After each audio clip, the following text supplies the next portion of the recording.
Muy bien. Antes había una sesión entre todos y el almuerzo, y ahora esta sesión está entre todos nosotros y en la clausura, y así que vamos a tratar de ser breves. Vamos a ir al grano en nuestra sesión. Pero es un placer participar en este panel en tanto que moderador. Vamos a replicar el formato de los anteriores paneles. Vamos a hacerles a los panelistas la palabra. Durante 3 minutos van a compartir la historia de sus ciudades y después entablaremos una conversación. Así que sin mayor dilación le cedo la palabra a Ania. Háblanos por favor del Distrito Cultural de Detroit. Muchísimas gracias por invitarnos y porque el proyecto forma parte de estos premios. Es un honor compartir las experiencias que estos últimos años hemos desarrollado y quiero compartirlo con este grupo y con el resto del mundo. Yo soy responsable de la narrativa de este proyecto, pero ha habido bastante más gente que ha trabajado en este proyecto durante el partenariado que hemos desarrollado. Hemos trabajado con Agence Sauter, una firma de arquitectos, pero detrás de todo este trabajo hay muchísima gente fantástica que durante muchos años ha trabajado en Detroit, haciendo que esto sea, este tipo de esta colaboración a nivel de escala urbana sea posible. Simosi, Urban, Ubroki, que están entre el público, conjuntamente llevan más de medio siglo trabajando para revitalizar de manera equitativa la ciudad de Detroit. Cuando hablo de Detroit, muchos de ustedes quizás ya tengan una idea de qué representa esta ciudad. Es una ciudad cuya imagen realmente le precede. Quizás estén pensando en la revolución industrial en Norteamérica o la industria del automóvil. Quizás estén pensando en el Motown o en la música electrónica. O quizás también estén pensando en otras narrativas más elementales, como la primera quiebra en Estados Unidos o cuando pasemos de 2 millones de habitantes a 700.000 solamente, o sea, cómo decreció la ciudad. También han oído hablar quizás de los esfuerzos de revitalización que han cambiado la manera en la que se están haciendo las promociones y los proyectos.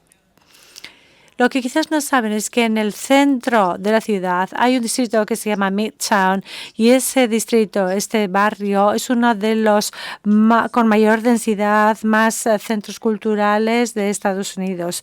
Hay en 32 acres 12 instituciones que conviven, son realmente muy de mucho tiempo.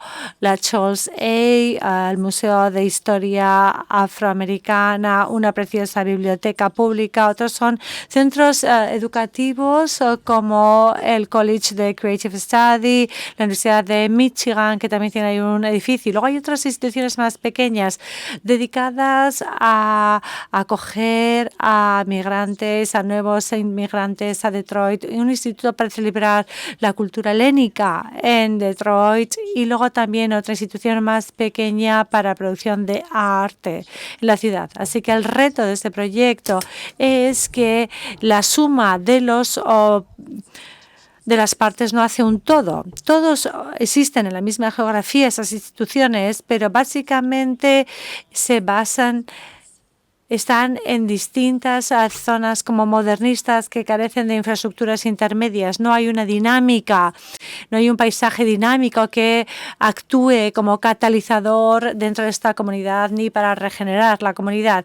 Y todos los elementos están ahí para convertirlo realmente en el centro, en el corazón de la región y del distrito. Así que el objetivo de este proyecto era replantearse estas 32 hectáreas y conectar las instituciones entre sí, generar un paisaje que dé la bienvenida, que sea acogedor y que pueda cambiar realmente la manera en la que la gente viene a esta zona. Luego, como teníamos 12 instituciones autónomas que no colaboran, entonces cada uno de ellos busca sus propios recursos, hace sus propios planes bueno, rinde cuenta a sus propios socios, a sus propios públicos, en vez de compartir entre todos ellos en estas demografías tan distintas que hay en la región y en la ciudad, en vez de colaborar entre ellos. Así que ya después de más de media década ya hemos estado trabajando con instituciones, con socios institucionales, municipales, con agencias del gobierno, para preparar entre todos un proyecto que le llamábamos un plan guía de manera muy empática en vez de un master plan, porque realmente habla de desarrollo económico, de medio ambiente, de asuntos sociales, de problemas ecológicos, que hablamos de una vía que sea sostenible hacia el futuro de la ciudad. Y precisamente esto expresa un deseo de estar realmente dando respuesta real a esta zona, es decir, intentar hacer un plan para una de las instituciones para hacer que todos los planes institucionales que hay independientes de cada una de esas instituciones se puedan combinar para conjugarse en esta guía común. Hablamos de la repercusión medioambiental. Hemos incrementado, por ejemplo, las coberturas, la cubierta vegetal un 60% más. También hemos generado maneras de que drene el agua y que haya agua potable sin residuos en la zona. Hablamos de infraestructuras, hemos modificado las infraestructuras de los parkings, de intentar hacer que los coches ahora pasen a estar bajo tierras, un rendimiento de un 40% en este paisaje que ahora se dedicaba a espacios para aparcamientos, ahora se dedican a espacios para público, para los ciudadanos. Y estamos entonces negociando también con múltiples medios de transporte, pero como es la ciudad del motor, aún así seguimos teniendo todavía muchos espacios de aparcamiento. Así que hay que negociar entre la percepción de lo que es posible y lo que es necesario en el imaginario colectivo. También podemos hablar de cómo convencer a instituciones que son de una escala totalmente distinta para que colaboren conjuntamente, pero también para que crean que la colectividad es algo que va en favor de las distintas instituciones individuales. Es decir, que al trabajar en un plan no es solamente verlo desde fuera, sino que intentamos ver también el interior de cada una de las instituciones y trabajamos de manera muy clara y muy concienzuda con los líderes, con los participantes, para poder también mejorar el interior, para así conectar mejor con el sistema urbano. Es un proyecto, por lo tanto, que considera el paisaje urbano y esta nueva agregación institucional como algo que no tiene barreras. Pasamos del exterior al exterior de una manera muy fluida. Podemos hablar también de las métricas que hemos desarrollado durante este plan para ayudar a cuantificar los éxitos logrados y la propuesta de valor creado. Hablamos de sostenibilidad, de valor socioeconómico, para que el valor sea y el acceso sea universal. Pero lo más importante de este proyecto es que introduce la idea de que, si bien el diseño del plan se realizó de manera simultánea, los líderes, las instituciones y de estos proyectos, entre ellos Sun y Anne-Marie, trabajaban infatigablemente para poner en marcha una nueva entidad de gobierno. Esta nueva entidad donde cada institución tiene un escaño igualitario, que se llama ahora la Asociación de Distrito de Detroit, que lo acabamos de poner en marcha. Es decir, hay unas dinámicas físicas del espacio que se estaban configurando colectivamente con cada uno de los socios, pero simultáneamente, para que funcione este proyecto, se ha estado desarrollando también su dinámica. Y yo estoy orgullosa, sobre todo, a la hora de participar en este proyecto, es precisamente de eso. Both the physical and the dark matter, so to speak. Y se trata de diseñar lo físico y lo meta también. Vale, pasamos a Palmira, a Colombia. Cuéntanos tu historia. ¿Caixo? ¿Se dice así? Estoy aprendiendo un poquito aquí. Como ha dicho Ania, todos tenemos una imagen de Detroit por las películas, etcétera, pero no mucha gente sabe lo que es Palmira. Así que permítanme que lo explique un poquito. Hay gente que sabe o ha oído hablar de Palmira en Siria, pero no es esa ciudad. Mi ciudad es Palmira, en Colombia. Es una ciudad muy bonita, la 20ª más grande de Colombia. Está a 20 minutos en coche de Cali, la tercera ciudad más importante de Colombia. Tenemos siempre una pelea con los de Cali, porque cuando uno aterriza en el aeropuerto de Cali, realmente estás en Palmira. Así que esto que quede claro, por si acaso alguien viene a Palmira o ya ha estado o va a estar en el futuro. Y cuando uno googlea Palmira, inmediatamente descubre que somos una de las 50 ciudades más violentas del mundo. Y evidentemente esto no nos gusta, que lo primero que cuando uno mete en Google Palmira salga primero lo negativo. Y esto es algo que yo conocía y que no me es ajeno, sino que es muy personal. Yo crecí en el barrio de Las Acacias. Es un barrio bastante pequeñito y mi casa estaba justo haciendo frontera con una casa que se llama La Emilia y es una de las zonas más violentas históricamente en Palmira. El 50% de los homicidios se producen en el 10% de los barrios, incluyendo el barrio de La Emilia. Y mi casa hace frontera con ello. Yo vivía en un segundo piso, tenía un balcón y cuando era un chaval pues me asomaba a mirar el parque de La Emilia, que estaba ahí delante, y veía niños jugando y yo decía a mi madre, yo quiero bajar a jugar ahí. Y me decía, pues no vas a salir, porque yo era hijo único. Mírenme qué cara de niño mimado tengo. Y mi madre me decía, no vas a salir, te puede ocurrir algo, tú no sales, es un barrio muy peligroso. Y entonces así evolucionó mi infancia a través de los barrotes de este balcón.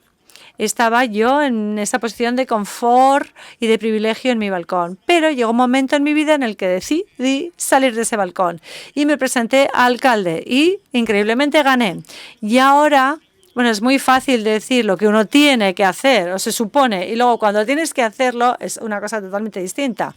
Y aquí lo importante es que, bueno, con la estrategia Pazos, luego hablaré de ello, durante ese periodo conseguimos el ratio más bajo en 17 años de homicidios en la ciudad durante mi mandato. Y uno entonces dice, bueno, aquí cabe la esperanza. Hemos tenido una repercusión. ¿Cómo puedo cambiar las vidas de las personas? Crees en las personas, crees en el poder de la voluntad para cambiar sus vidas. Y por eso estamos aquí, respetando el tiempo que se me había asignado. Eso es. Y sabemos que ahora has vuelto a la escuela, ¿no? Sí, soy estudiante, otra vez. Bueno, eso es otra historia. Sí, estoy estudiando. Pasamos ahora a Palestina, a Ramallah. Llévanos allí y cuéntanos tu historia, por favor, Felicia. Muchas gracias, Cristian. Bueno, ya conocemos ahora Detroit y Palmira. Es mi turno. Es un honor representar la ciudad de Ramallah hoy aquí. Ramallah es una ciudad palestina que se encuentra en la franja de Gaza, justo en el centro. Es realmente toda una fusión de resiliencia, innovación, historia y arte. El proyecto consiste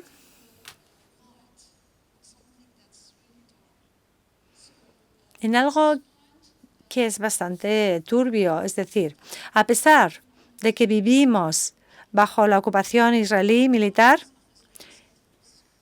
la violencia de los colonos israelíes y de los bombardeos constantes, a pesar de todo eso, la gente mayor, los jóvenes, los niños, las mujeres en Gaza, en la franja, en Cisjordania, a pesar de todo ello, estamos nosotros en el centro de Cisjordania, hemos puesto en marcha un proyecto, una iniciativa, siguiendo un modelo social sobre envejecimiento activo.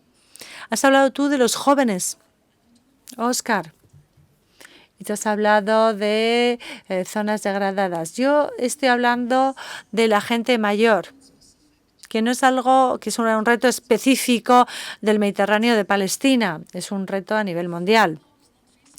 Si Vival no tiene todavía ese reto delante, lo va a tener en los próximos años, el de la gente mayor. Nos estamos centrando en luchar contra el aislamiento de los jóvenes que viven en entornos urbanos. Y esto es muy importante porque el 70% ahora de las personas viven en ciudades. Así que la vida cotidiana está cambiando incluso en Palestina, incluso durante la ocupación, incluso en Ramallah. Nos dimos cuenta desde el principio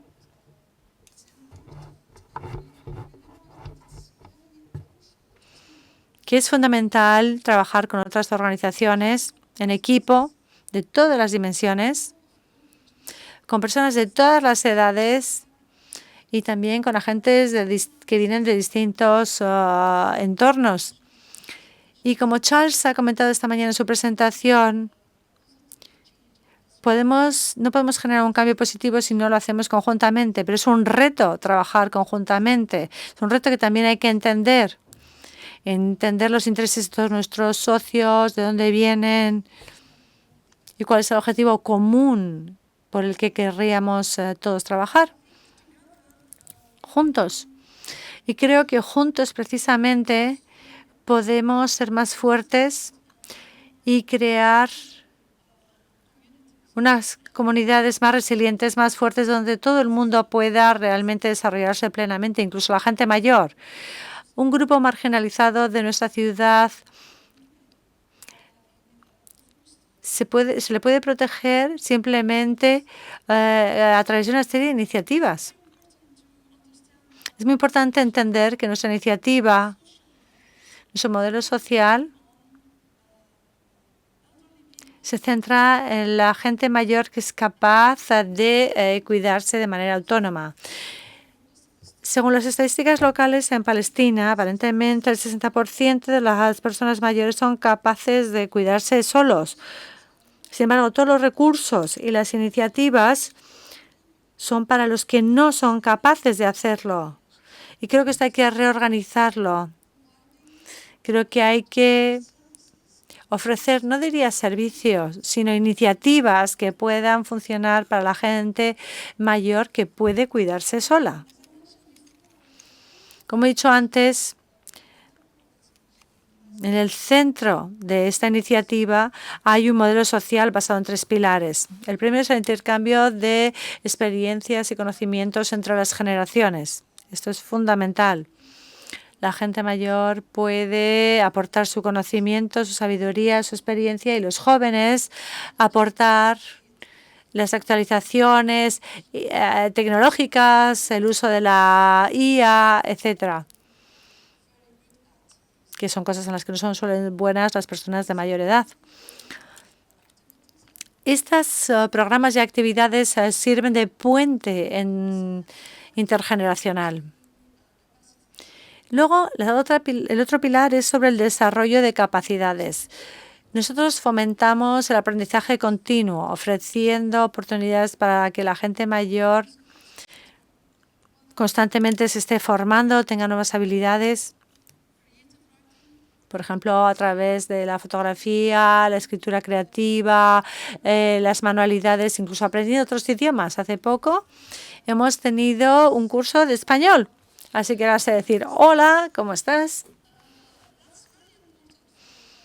Y esto es muy importante para la comunidad mayor, tener nuevas habilidades, no solo físicas, sino también intelectuales. Y el pilar, que es el más importante, es el del bienestar, el tercer pilar. Sistemáticamente organizamos actividades que están hechas a medida de las personas mayores. Y como María ha comentado en su presentación, envejecer es algo que hay que plantearse. Hay un programa en este momento que es muy importante porque hay que ofrecer apoyo no solamente a nivel físico, sino psicosocial. Con esto acabo mi presentación. Les he dado unas pinceladas de qué estamos haciendo en Ramallah y en nuestra iniciativa. Thank you so much. Now, This was, of course, the easy part, because this is the part you've been rehearsing. Bueno, esa es la parte fácil, lo que habéis ensayado, tenéis las transparencias, todo fantástico. Muchísimas gracias. Pero todo el mundo, como hemos dicho ya, todos los que estáis aquí sois ganadores. Ahora vamos a llegar ya un poco a las zonas quizás más interesantes, la parte más interesante. Todos habéis mencionado algunos de los retos que habéis asumido al hacer estos proyectos y estas iniciativas. Pero si profundizamos un poco más, ¿nos podréis decir algo más? Quizás empezamos contigo, Ania, sobre cuáles son las dificultades que hay que superar cuando generas partenariados.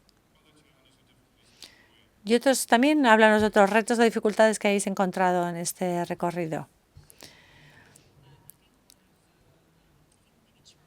Quizás Charles ha mencionado hoy en algún momento que uno de los grandes retos a la hora de avanzar con un proyecto es la percepción. No es excepcional ser una ciudad que no tiene suficientes recursos para dar respuesta a todas las necesidades que van surgiendo, especialmente en una época postindustrial. Así que cada decisión que cada organización, gobierno toma sobre dónde usar esos recursos es una decisión política. Y con ello viene, la lucha política. Y ahí hay que ver quién y a quién y cómo va a beneficiar este proyecto. Y hablando de percepción, creo que lo más difícil es muy difícil porque, por ejemplo, los coches tienen que ser un sistema ubicuo de transporte en un lugar como Detroit. Cambiar eso, cuando tú tienes pocos recursos, hay que fragmentarlos, hay que dispersarlos a través de toda la ciudad de manera igualitaria. Incluso si el resultado de esa inversión es invisible. La percepción de que algunas áreas de la ciudad tienen un cierto sesgo, que necesitan más inversiones que otras de la ciudad. Entonces, luchar contra esos sesgos exige a los sentimientos, a las sensaciones, ponerles hechos. Citando lo que se ha dicho aquí antes, es decir, necesitas la investigación, los datos, un plan para que tengas caso. Para que digas este proyecto va a beneficiar a todo el universo de la ciudad, porque independientemente de lo que necesitan las ciudades, merecen infraestructuras culturales realmente con medidas igualitarias a nivel cultural para todos. Quizás hay gente que a veces no quiere participar, pero sin embargo hay que hacerles frente también a esas personas. Bueno, has hablado de una manera muy políticamente correcta de percepción. Yo diría, sería más bien interés. Es lucha política, interés político, priorizar recursos, quién consigue y quién no. Y tú has dicho aquí que en cierto modo este tipo de proyecto es una negociación. Siempre es una negociación, dice Ania. Pero no solo entre la realidad de dónde se va a encontrar el beneficio del público, sino además la percepción es muy emotiva, es decir, es a nivel de sensaciones, de sentimientos, ¿dónde está el beneficio de eso? Y creo que hay una diferencia. Cuando has dicho que hay que poner sobre la mesa los hechos, hablamos de las cosas en común que se generan, los activos, etcétera. ¿Puedes luchar contra las sensaciones, las impresiones a base de hechos o de datos? No, hacen falta nuevas percepciones y nuevos sentimientos. Hay que tener esa imagen de lo que es posible. Eso es absolutamente necesaria para empezar a hablar sobre una ciudad del futuro. También hay que hablar con nuevos programas a instituciones que ya están ahí. Y hay que mejorar lo que hacen. Eso forma parte de esta posibilidad de tener distintas entidades, diversos públicos que coexistan en el mismo lugar por un bien mayor común. Muchas gracias. Muy interesante.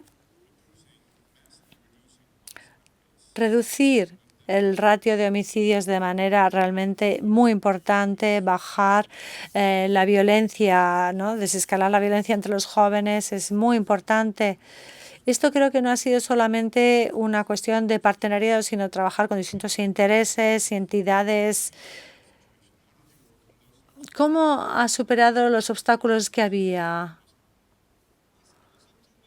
Bueno, voy a hablar de dos grandes retos, dice Oscar. El primero es el populismo. Lo vemos en todo el mundo. Vemos cuando el modelo de Salvador se convierte en algo muy popular y dices, bueno, nada, todo el mundo metemos en la cárcel a todo el que tiene un tatuaje y ya está, ¿no? Como han hecho en El Salvador.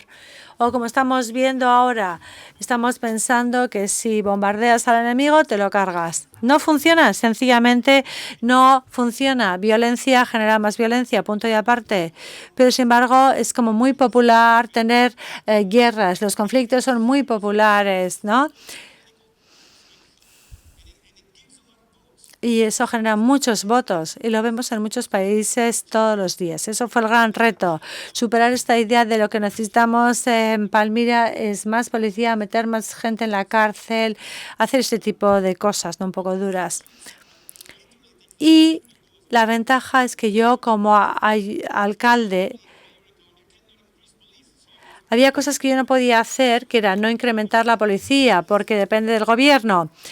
Tú no puedes decirle, cómprame más motos, más vehículos, etcétera. De esa manera no consigues una sociedad más inclusiva. Y luego el segundo gran reto era el de la confianza, porque yo he dicho, yo he crecido en este balcón. Así que si iba a la Emilia o a otro barrio vulnerable, entonces los jóvenes de allí me van a mirar como, este es un hijo de mamá. Este no sabe nada de la realidad, de las calles. Él lo ha tenido todo. Y en mi propia experiencia ha sido así, pero luego está la imagen institucional que creo en muchos de nuestros países está en muy mala forma en este momento. Creo que la gente ya no confía en los gobiernos. Si el gobierno va a uno de estos barrios y pone una tienda en el medio y dice, venid aquí y dejar las drogas, nadie va a ir a esa tienda a dejarlas. Así que hay que utilizar el arte, los programas sociales, el deporte para atraer a la gente. Y a medida que estás haciendo eso, que estás creando esta confianza, entonces así vas a poder empezar a implementar las estrategias para evitar o prevenir la violencia. Y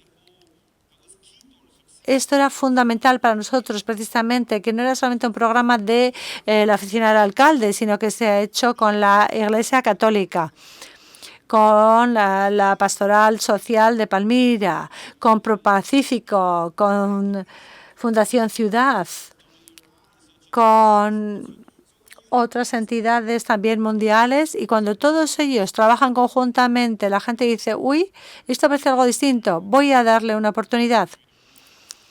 Ania ha comentado antes que cuando un colectivo empieza a ver que un futuro distinto es posible, entonces cuando realmente empiezan a moverse. Esto ha ocurrido cuando a raíz de los primeros resultados, cuando todo empezó a convertirse en posible. Sí, totalmente, dice Oscar. Al principio era como si decía una idea del alcalde, no va a funcionar, tal. Había mucho escepticismo. Pero a medida que empezamos a mostrar resultados, de hecho no estaba, bueno, ocurrieron muchas cosas, el COVID. Una huelga brutal en el año 2021, especialmente en mi región, en toda Colombia, y generó una sensación acuciante de que había que hacer algo. Entonces, cuando empezaron los primeros programas y los primeros jóvenes empezaron a recibir sus títulos que se han formado en temas psicosociales, etcétera, y que entonces la gente del barrio empezó a ver, anda, que el que ahora se ha formado, ahora se comparte de otra manera, el que antes era miembro de una banda o consumía en una esquina de la calle drogas y ahora de repente se despierta un domingo a las 9 a.m. y está pintando un parque con gente del ayuntamiento. ¿Qué pasa? ¿Qué le pasa a este tío? Y entonces esto lleva a generar un momento en el que se empieza como a generar una ola que se va expandiendo. Felicia. Sí, Felicia. Estoy totalmente de acuerdo con Ana cuando ha dicho Ania cuando ha dicho que la percepción es muy importante, porque tenemos una percepción sobre los mayores y sobre los jóvenes, y a veces se trata de hacer que estos dos grupos realmente trabajen conjuntamente, pero eso es un gran reto. Cambiar la percepción unos de otros es otro reto, y creo que este es un reto adicional. Estoy totalmente de acuerdo con lo que dice Oscar en cuanto a que haya este partenariado entre ONGs, lo privado, lo gubernamental, lo no gubernamental, las iniciativas con los jóvenes, todo esto son ingredientes que van añadiéndose, que se ponen sobre la mesa y que al final tienen un beneficio, pero también retos. Pero tenemos que contar con todo esto y ir un paso más allá, como ha dicho antes Charles, para conseguir nuestros objetivos, para conseguir lo que queremos conseguir. Y además de ello, trabajar con gente mayor siempre es un reto, per se. Al hacerlo, una cosa que aprendemos es que hay que tener paciencia.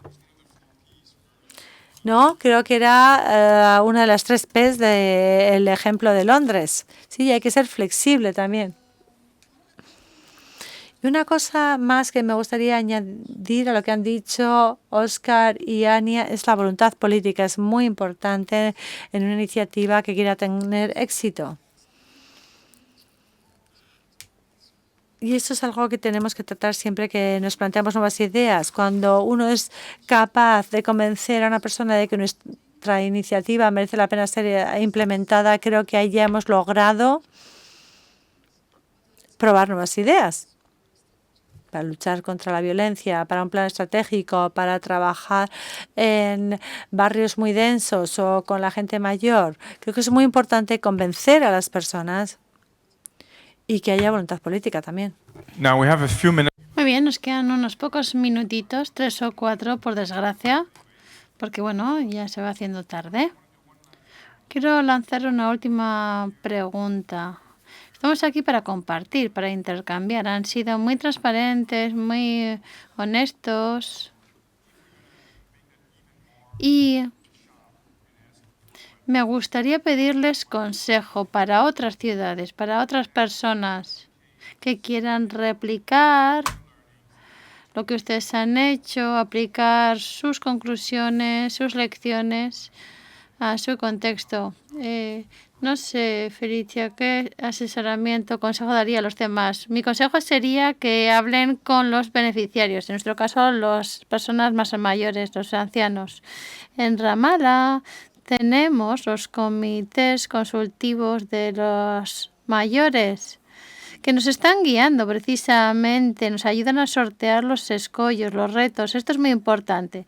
En segundo lugar, estamos implantando un enfoque que se llama iniciativa impulsada o liderada por la comunidad, o más bien iniciativa liderada por los mayores. Es un enfoque muy importante porque empodera a la gente mayor y les da un sentido de resiliencia, de pertenencia, de agencia. Nuestros mayores son quienes toman las riendas, tiran del proyecto, evalúan, monitorizan. Incluso hacen incidencia política, promueven el programa, las actividades. Bueno, pues entonces queda poco por hacer, no para nada, para nada. Como ya he dicho, trabajar con gente mayor es un reto, las cosas como son, porque tienen su propia forma de hacer las cosas y a veces el cambio no es fácil, hace falta mucho esfuerzo para convencerles a cambiar. Y lo último que me gustaría decir es que estamos apostando por un enfoque voluntario. Eso es muy importante en todos nuestros proyectos sociales, industriales, económicas, en todas nuestras iniciativas. El enfoque es voluntario. Nos apoyamos en el feedback y en las opiniones de los mayores y que pueden participar como voluntarios. Sí, y su experiencia vital es un recurso, Óscar. Un poco con brevedad, por favor. Un consejo a quienes quieran, inspirarse en lo que habéis contado. Nosotros hemos cometido muchos errores, los podemos hablar con un vino o una cerveza. Nosotros no hemos reinventado la rueda, nos hemos inspirado en buenas experiencias de otras ciudades del mundo y después hemos elaborado un documento, luego empezamos a implantar, luego nos llegó la gran crisis y después nos tuvimos que adaptar. Y ese es el consejo para vosotros: sed flexibles, adaptaros a vuestra realidad. Nosotros no teníamos previsto tener comedores comunitarios para alimentar a las personas, pero durante la huelga nacional del 2021 había muchas personas con dificultades tremendas, con hambre, con inflación. No había alimentos disponibles, por eso tuvimos que habilitar el programa de comedores sociales, pero no actuamos con suficiente celeridad. Y hubo personas que dijeron que, salvo no vamos a desbloquear esta carretera hasta que no nos ofrezcáis cocinas comunitarias. Y al final nos asociamos con el sector privado. Y yo le dije, venga, lo hacéis vosotros y después tomamos el testigo nosotros y nos comprometemos a pagar durante 2 años. Nosotros, sector público, tenemos que saber forjar partenariados. Ese es un oportunismo muy pragmático. Ina, sí, un breve comentario sobre la implicación. Hemos hablado mucho de la implicación de la comunidad a lo largo del día y animo a todos a imbricar el compromiso, la interacción ciudadana en el ADN del proyecto. La idea es implicarles desde el principio y ver que es un importante catalizador, el implicar a todos. Y hay que pensar en términos estratégicos de la interacción. Tampoco podemos sacar de la mesa a los expertos, a los técnicos. La comunidad no va a diseñar el proyecto, la comunidad va a dar forma al proyecto, va a transformar el proyecto, va a influir en él. Pero las herramientas básicas del diseño han de estar ahí por parte de los expertos para que la conversación pueda fructificar y poder ser transformadora esa iniciativa. Si estamos hablando de codiseño, pues un aplauso, por favor, a estos fantásticos panelistas, a Ania, Óscar, Felicia.